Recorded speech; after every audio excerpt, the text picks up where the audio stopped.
ਐਸਾ ਫਰਮਾਉਂਦੇ ਨੇ ਜੋ ਕਿਸੇ ਦਾ ਹੋਇਆ ਆਸ਼ਿਕ ਹੁੰਦਾ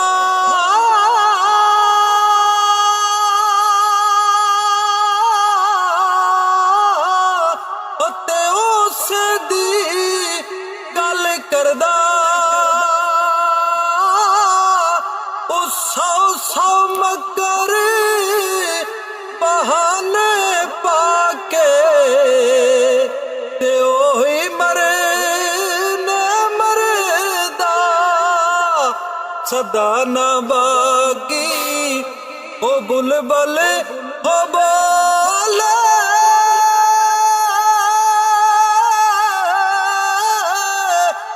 ਤੇ ਸਦਾ ਨਾ ਬਾਗੀ ਪਹਾੜਾ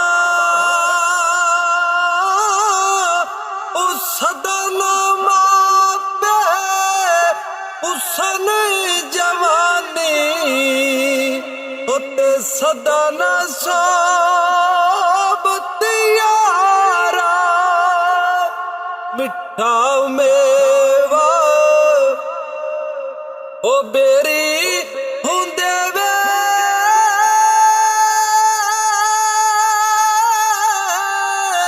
उते फेर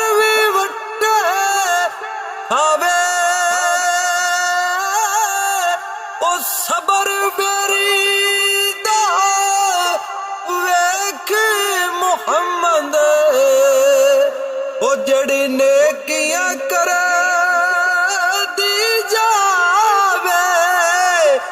लए हो यार हवाले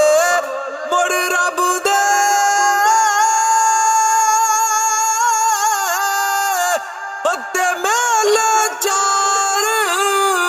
दिनां दे